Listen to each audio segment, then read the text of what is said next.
kita sudah sampai di day 24. Nah, di sini kita akan ngebahas case study. Apa arti case study? Nah, jadi Indonesianya adalah studi kasus. Ya, kalau aku bisa sharing, kayak aku di dunia arsitektur, dari kuliah pun aku udah diajarin tentang studi kasus. Ya, itu adalah saat mahasiswa ya kita diminta untuk cari contoh bangunan atau arsitektur atau apapun yang sudah ada di dunia nyata gitu. Tujuannya apa? Biar kita bisa mempelajarinya. Ya kayak apa material yang dipakai, gimana konstruksinya, lokasinya gimana, konsepnya gimana. Ya, jadi kita bisa belajar nih dari bangunan atau arsitektur yang udah ada di dunia nyata. Ya, kita mempelajarinya biar kita bisa belajar dari apa yang works dan tidak works di dunia nyata, di real life gitu. Nah, aku rasa pendekatan studi kasus ini bisa sangat ngebantu kamu untuk mengetahui jalan mengetahui proses yang bisa kamu lakukan untuk mencapai mimpi kamu ya, atau goal kamu, atau visi kamu, atau ikigai kamu, apapun itu. Karena aku yakin 100.000% ya, sudah ada orang di luar sana yang menghidupi your dream life. Pasti ada. Nggak mungkin nggak ada ya, pasti udah ada deh orang yang udah mencapai apapun yang kamu mau di hidup. Kita cuma perlu mempelajarinya. Ya, itu adalah konsep yang mau aku kenalkan di day berapa ini aku lupa lagi. Sepikun itu aku sebenarnya. Di day ini ya, jadi ada nih orang-orang yang sudah menghidupi ikigai kamu atau vision board kamu atau apapun itu. Orang itu udah ada, kita tinggal mempelajarinya aja gitu. Karena aku sudah terbiasa melakukan case study ini sejak kuliah ya, aku akhirnya melakukan ini untuk hampir semua hal di hidup aku. Hampir semuanya. Dari aku cari peluang, ya, cari orang untuk network, cari tahu jalan untuk mencapai sesuatu, mempelajari bisnis, mempelajari apapun itu, aku pakai strategi ini. Karena aku udah tahu, ada orang di luar sana yang sudah menghidupi apa yang aku mau.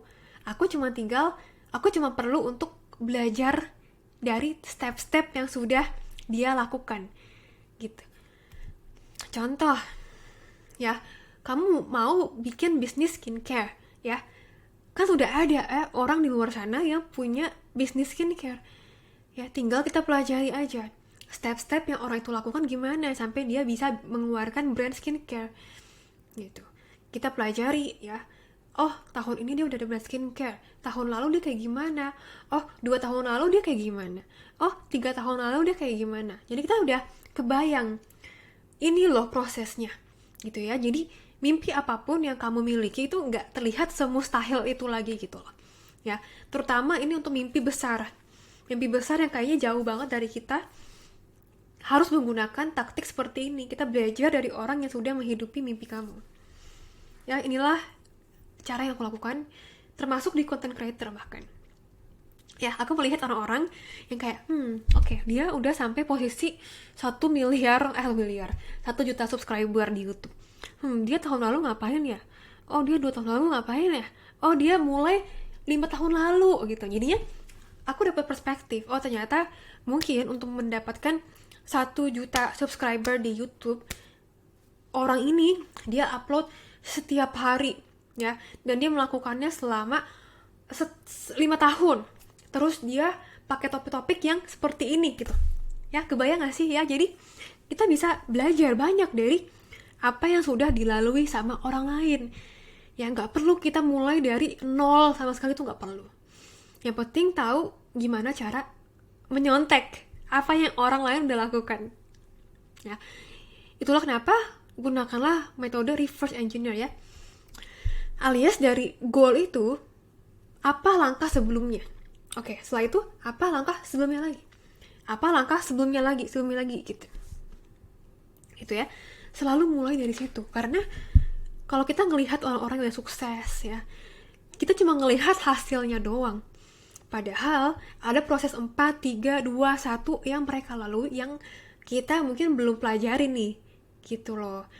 Ya, gunakan taktik ini setiap kali kamu melihat orang-orang yang sukses. Ya, kita bisa belajar banyak dari sini. Ya, jangan cuma ngelihat, oh kagum banget ya sama dia, hebat banget. Jangan ya, sayang banget ya. Ini adalah kesempatan buat kamu mempelajari apa yang dia lakukan sampai bisa dia sampai ke posisi dia sekarang. Nah, mungkin kamu akan, ini sama nih, misalnya kamu mau buat restoran ya, tinggal aja belajar dari orang yang sudah punya restoran, apa nih step-step yang dia lakukan, caranya gimana ya, gimana caranya. Stalking. This is what I do in the first time ya, karena aku bukan siapa-siapa ya, aku bukan siapa-siapa dulu, sama sekali gak dikenal sama siapapun, aku se-introvert itu. Jadi ya satu cara yang aku bisa lakukan adalah stalking orang di Instagram, stalking dari orang di LinkedIn, stalking dari orang di YouTube. Ya aku pelajarin, oke, mereka lakukan ini gimana caranya ya, kok bisa gitu. Lagi pula dulu tuh aku orangnya pemalu banget, jadi untuk ngajak orang ngobrol di DM atau nge-approach orang lewat LinkedIn itu aku malu banget gitu. Jadinya aku gak lakuin itu. Tapi itu cara yang salah sebenarnya ya. Makanya harus menghilangkan dulu nih rasa malu, rasa segan, ya, insecure. Wah, itu harus diatasin dulu. Barulah kamu bisa berani approach orang dan ngajak orang ngobrol. Dari situ kamu akan belajar banyak banget. Itulah kenapa aku langsung poin kedua adalah ajak ngobrol ya. Itu penting banget. Kita bisa belajar banyak dari orang ya, dari ngobrol langsung. Hal-hal yang nggak ada di internet ya, karena pengalaman orang itu semua sangat personal, sangat berbeda-beda, unik. Itulah kenapa ngobrol sama orang langsung face to face itu adalah pengalaman yang tak tergantikan oleh apapun. Kayak misalnya pas aku jalan-jalan ke luar negeri misalnya ya, obrolan aku sama orang yang aku ketemu di bandara atau di pesawat itu benar-benar wow gitu, sangat ngebuka mata loh. Ya ternyata banyak banget pekerjaan di dunia ini yang kita nggak terpikirkan, yang aku nggak terpikirkan sebelumnya. Kayak wah, ternyata bisa ya kerja remote kayak gitu, keliling dunia cuman bawa laptop sama bawa diri gitu misalnya. Ternyata espat gitu ya, kerjanya kayak gini toh, gitu loh. Jadi kayak sangat ngebuka pikiran kita tentang apa yang possible dilakukan di dunia ini. Itulah kenapa skill berkomunikasi, skill ngobrol dan ketemu sama orang itu adalah skill yang sampai sekarang pun aku masih pelajarin terus, karena emang seberguna itu. Dan itulah kenapa juga aku memberikan ebook gratis juga di masterclass ini, yaitu tentang komunikasi ya. Kenapa? Karena itu emang skill yang penting dan harus dilatih, dan bisa dilatih bahkan oleh introvert sekalipun. Dari aku juga yang sangat introvert banget sebenarnya gitu ya. Yang ketiga adalah cara yang juga aku sekarang lagi aktif lakukan adalah dengan mengikuti course atau program-program pelatihan ya di internet. Karena sekarang aku rasa udah nggak cukup ya cuman belajar kuliah atau SMK, setelah itu udah ngerasa puas. Kayaknya udah gak cukup, udah zaman sekarang tuh udah gak bisa lagi. Kita harus belajar banyak, karena kurikulum sekolah itu update-nya lama ya, sedangkan dunia berubah begitu cepat ya. Itulah kenapa aku sangat saranin kalau kamu mau switch karir atau mau ketemu sama networking baru atau apapun, ikutlah course atau program online. Temenku pribadi 2 orang cewek umurnya sama kayak aku, 1 orang ikut Binar.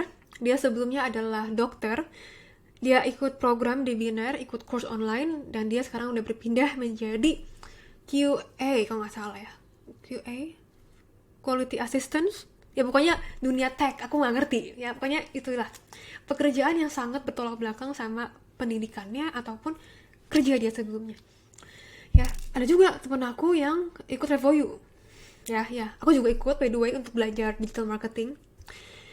Kalau temanku itu dia memang buat karir, jadi dia awalnya adalah dia bekerja sebagai kuliahnya dia bahkan product design ya, sekarang kerja sebagai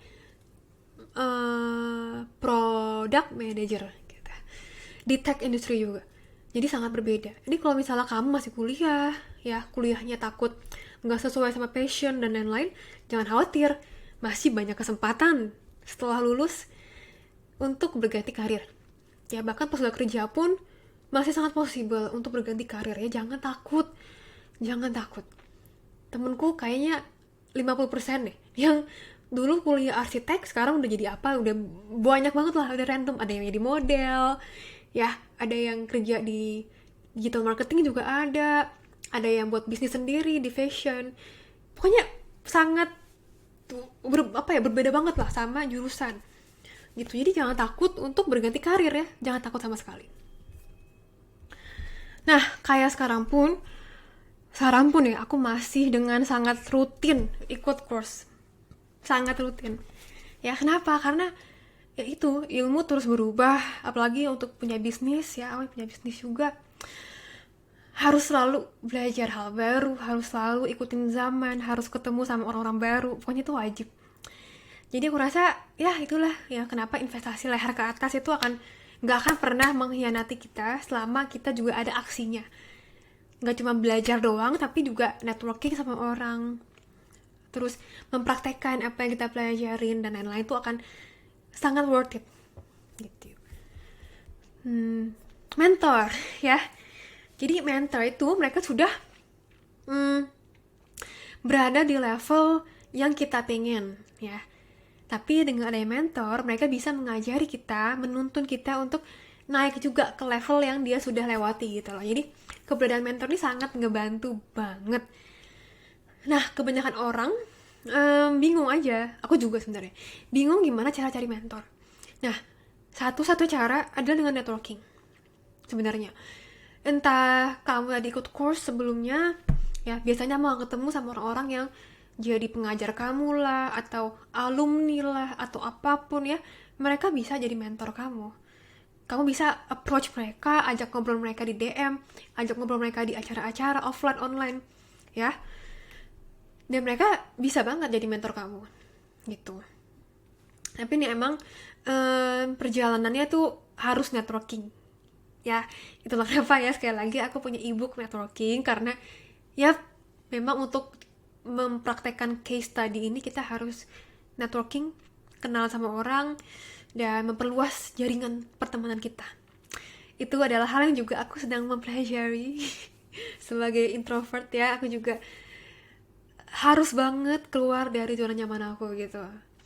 Tapi pelan-pelan ya, lama-lama juga bisa kok untuk dikit-dikit ya kenalan, ketemu orang baru, meningkatkan skill komunikasi dan lain-lain tuh bisa dilatih gitu. Ya intinya adalah siapapun orang yang kamu jadikan case study atau role model atau apapun itu, perhatikan apa yang mereka lakukan, pelajari apa yang mereka lakukan, watch what they do ya. Karena kadang-kadang mereka ngomongnya ini ya, tapi mereka nggak sadar kalau yang mereka lakukan itu juga berpengaruh gitu loh. Jadi kita sebagai pengamat, sebagai orang yang mempelajari, kita harus mengamati tindakan dan aksi yang mereka lakukan, karena aksi itulah yang kita bisa praktekkan di hidup kita gitu ya. Kayak misalnya kamu memperhatikan kalau orang yang kamu jadikan role model itu dia rajin ikut acara-acara gitu kan ya, mungkin dia ngomongnya, kasih sarannya adalah, oh ya kamu harus rajin belajar kamu harus dengerin bos dan lain-lain, kamu harus inisiatif, kreatif gitu ya misalnya. Tapi kalau kamu perhatikan, ternyata dia melakukan hal-hal, tindakan-tindakan yang dia sendiri tuh gak sadar lakuin, yang ternyata berpengaruh ke dia bisa mencapai mimpi itu gitu. Jadi selalu perhatikan apa yang orang itu lakukan ya. Oke? Nah kita udah akan mulai bahas ke planning, yaitu planning yang setahun dulu. Planning setahun untuk mencapai hal yang kamu inginkan. See you tomorrow. Dan thank you udah enjoy dan menikmati day after day sampai day hari ini. Oke? See you tomorrow guys.